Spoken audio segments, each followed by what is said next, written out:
শিক্ষার্থী বন্ধুরা তোমরা সবাই কেমন আছো? আশা করি সবাই একটিতে ষষ্ঠ শ্রেণী গণিত বইয়ের অনুশীলনী 1.3 এর 2 ধাপে আলোচনা করছি। যারা চাইলে সার্চ করে তোমাদের অনেক উপকার আসবে। ভাগ প্রক্রিয়ায় বসাবে, ভাগ প্রক্রিয়ায় বসাবে। দেখো তাহলে 165 105 গ্রাম হয়ে যাবে। একবার দিলে 105, দিয়ে করি 0 6, তাহলে আবার 60 105 রাখবো। তাহলে 60 কয়বার দিলাম, একবার দিয়ে 60 বার দিয়ে দিলাম 5 6 10 হয় 4 হাতে 1 1 দিলাম 45 45 আর 45 দিয়ে আবার 60 দিয়ে ভাগ করব, 60 দিয়ে ভাগ করব, তাহলে 45 দিয়ে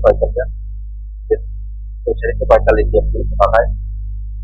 এই পুনর আবার এই 45 দিয়ে ভাগ করব, কারণ 45 কোন জায়গায় এসে দেখছি তারপর 15 দিয়ে তাহলে শেষ ভাজক কত? শেষ ভাজক হচ্ছে 15। তাহলে 105 165 দিয়ে বসো।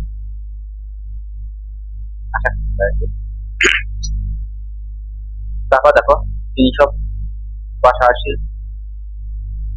286 418 বসাবো, ভাগ করতে হবে। 386 দিয়ে কত?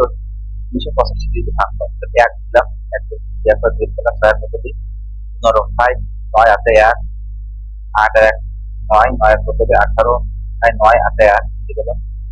তাহলে 99 286 কে 99 ভাগ করতে 2 ভাগ কত হয়? তারপর 2 বার দিলে 98 হয়। 98 শুরু হয় 8 হাতে 1 9 এর 10 10 তারপর হয় 8 হাতে 1 1 1 করে 0 0 তাই না? 88 দিয়ে এই 99 আপনার 1 একবার দিলাম 88 8 কতদিন 9 1 8 কতদিন 9 1 11 11 দিয়ে আবার এই 88 ভাগ করব, কত হবে? 8 11 8 11 28।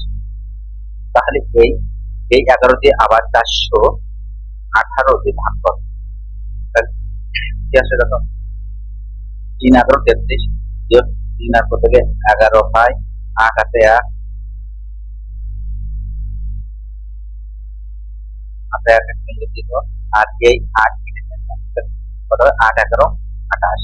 কত হলো শেষ ভাজক? 11 যার 286 385 এর বসা, তাহলে 286 385 418 এর বসা কত? 11। আশা করি তোমরা এটি বুঝতে পেরেছো। তাহলে আজ এই পর্যন্ত। Thank you everyone.